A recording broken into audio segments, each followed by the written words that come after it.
और ये दोनों के समन्वय से ही सरकार चलती है। और मुझे ऐसा लगता है कि अगर मैं नहीं चल पाऊंगा किसी कारण से, तो मैं स्वेच्छा से रिजाइन कर देता। तो आप रिजाइन कर दीजिए ना, जनता को बताइए कि हाँ मेरे साथ ऐसे हुआ। ऐसा कुछ लगा होगा माननीय मुख्यमंत्री जी को कि शिक्षा विभाग में काम नहीं हो रहा है, उनको हटा दीजिए ना। इस तरह की दलील करने की क्या बात है। और एक जंगल राज के नायक हैं जिनको आप तेजस्वी यादव जी कहें, जो जंगल राज के प्रोडक्ट हैं, और दो तरीके से जाने जाते हैं। एक ब्यूरोक्रेसी को ज़्यादा बढ़ावा देने की बात कर रहे हैं और एक कार्यकर्ताओं को बढ़ावा देते हैं।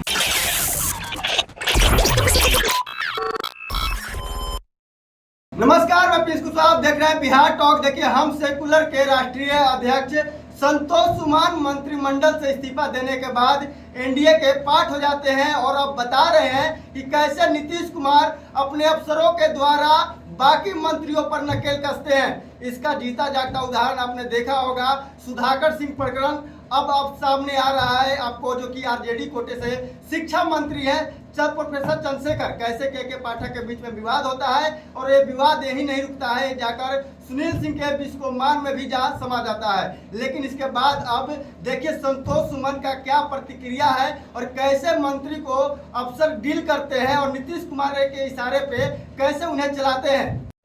सरकार जब चलती है और दो पद होते हैं, प्रधान सचिव, उनके सचिव होते हैं, मंत्री, दोनों एक दूसरे के कोऑर्डिनेशन से ही चलता है। और एक विधायिका और एक लेजिस्लेशन जिसको कहते हैं, विधायिका कहते हैं, ब्यूरोक्रेसी कहते हैं, कार्यपालिका जिसको कहते हैं, और ये दोनों के समन्वय से ही सरकार चलता है। हमारे देश की खूबसूरती है जो कि हमारे सबका चेक एंड बैलेंस होता है। अब जो कोई इस तरह की बातें मीडिया में आती है तो निश्चित तौर पर एक बहुत हास्यास्पद की बात है कि सरकार के कामकाज की बातें को मीडिया में आना चाहिए, ऐसा नहीं आना चाहिए। और सचिव जो हैं, चाहे मिनिस्टर हैं, अगर किन्हीं का कुछ हिडन एजेंडा हो, कुछ ऐसा मालाफाइड ऐसा इंटेंशंस हो, तभी जाकर के कुछ ऐसी बातें आती है। नहीं तो अगर सरकार अगर विकास की बात करती है तो इस तरह ईगो कभी नहीं टकराता है और ऐसी कोई बात नहीं होती। हम भी मिनिस्टर के तौर पर, हमारे भी सचिव जो रहे, हमसे बहुत अच्छे रिश्ते रहे, हम भी 2 विभाग के मंत्री रहे, हमें तो नहीं लगता कि इस तरह की कोई बातें होती है। अगर कोई बात भी होती तो हमारा जो सबसे बढ़िया फोरम है कि मुख्यमंत्री जी के सामने जाके बात करेंगे, अपनी बात को रखेंगे। और मुझे ऐसा लगता है कि अगर मैं नहीं चल पाऊँगा किसी कारण से, तो मैं स्वेच्छा से रिजाइन कर देता। तो मैं चंद्रशेखर जी से भी बोलूँगा कि आपको इस तरह की बातें अगर लगती है तो आप रिजाइन कर दीजिए ना। जनता को बताइए कि हाँ मेरे साथ ऐसे हुआ, रिजाइन करके आगे बोलिए। और इस तरह की बातें जो सरकार की बातें होती है, बाहर आने से आपके सरकार के ऊपर ही आरोप लगते हैं और कहीं ना कहीं ये लगता है कि आपके मुख्यमंत्री सक्षम नहीं है, तभी इस तरह की बातें आ रही है। तो मैं तो एक ही बात को कहूँगा कि अब पर्सन टू पर्सन डिपेंड करता है कि कैसे आप सरकार को चला रहे हैं, कैसे योजनाओं को चला रहे हैं, आपके कोऑर्डिनेशन कैसा, इस पर डिपेंड करता है। कोई पदाधिकारी खराब नहीं होते हैं, कोई पदाधिकारी सब अपना काम करते हैं। इसलिए के पाठक जी के बारे में है, सब लोग जानता है कि वो कड़क पदाधिकारी हैं और उसी के लिए जाने जाते हैं।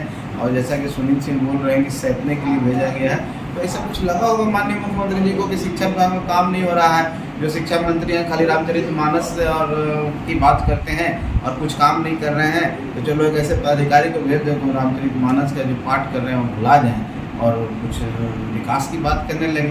तो मुख्यमंत्री जी का प्रेरोगेटिव्स है, उनका पूरी तरह से प्रिविलेज है, वो किसको रखते हैं किसको न रखते हैं।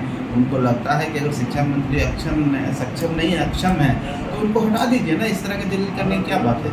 तो दोनों तरफ से ही बात है। अगर माननीय मुख्यमंत्री जी को लगता है हटा दीजिए, अगर माननीय मंत्री जी को लगता है कि हमको परेशानी हो रही है इस्तीफा दें। ये मेरा मानना है। 2 व्यक्ति अगर माननीय नीतीश कुमार जी की बात करें तो आपको पता होगा कि माननीय नीतीश कुमार जी बिहार में कैसे आए थे। जंगल राज के खात्मे के एक नायक बन के आए थे। जितना 15 सालों में जो बिहार की स्थिति हुई थी, जो लॉ एंड ऑर्डर का हास हुआ था, तो यहाँ की जनता ने एक ऐसे लोग को चुना जो उससे छुटकारा दिला सके। जंगल राज जिसको कहा जाता था। और एक जंगल राज के नायक हैं जिनको आप तेजस्वी यादव जी कहें, जो जंगल राज के प्रोडक्ट हैं, माननीय लालू जी के बेटे हैं। और दूसरे जो जंगल राज से उबारने में बिहार का जिनका नाम आता है। तो 2 विचारधारा बहुत ही एक अजीब सा नॉर्थ पोल और साउथ पोल की विचारधारा है जो कभी मिल नहीं सकता। लेकिन किस पॉलिटिकल कंपल्सन्स के तहत ये दोनों मिले, लेकिन मिल तो गए हैं, लेकिन जो उनकी अपनी मत है, उनका विचार है, उनका जो वे ऑफ एक्शन है, काम करने की शैली है, दोनों भिन्न है। और दो तरीके से जाने जाते हैं। एक ब्यूरोक्रेसी को ज़्यादा बढ़ावा देने की बात कर रहे हैं और एक कार्यकर्ताओं को बढ़ावा देते हैं। ये दोनों कैसे मिल गए, कैसे काम हो रहा है, तो मुझे भी समझ में नहीं आता है। अब मैं तो हर स्तर पर हर चैनल में बोला हूँ कि ज़्यादा दिन चलेगा नहीं। जो ये प्रवक्ताओं का बयान आ रहा है, ये इसीलिए बयान आ रहा है कि ये जो दोनों की जो मत भिन्नता है, दोनों के विचारों में जो भिन्नता है, एक जंगल राज की बात जैसे अशोक चौधरी बोले हैं कि जंगल राज पहले कितना था, कैसे डॉक्टर सुरक्षित हो, तो ये दूसरे पारे में तो खुद वो बोल रहे हैं। तो हम समझते हैं कि ये बहुत जल्दी गठबंधन टूटने जा रहा है। ये प्रेशर में माननीय नीतीश कुमार जी काम कर रहे हैं। माननीय नीतीश कुमार जी जिन कारणों से जाने जाते थे, उनकी छवि दिन पर दिन धूमिल होती जा रही है। वो भी समझते हैं कि जब हम अपने राजनीतिक जीवन के करियर का हमारे उत्तरार्ध पर है, हम अब ख़त्म होने वाली है, तो हमें लोग इस तरह से नहीं जाने जो आज हो रहा है। वो उसी तरह से हीरो के रूप में जंगल राज के खात्मे में आए थे, लोग उसी तरह से जाएं। तो मुझे तो लगता है कि वो विचार कर रहे हैं और जल्द ही इस पर कुछ न कुछ करना है। ऐसे ही खबरों के लिए जुड़े रहे बिहार टॉक से। यूट्यूब पर लाइक और सब्सक्राइब करें, बेल आइकन जरूर दबाएं। फेसबुक, ट्विटर और इंस्टा पर फॉलो करें। धन्यवाद।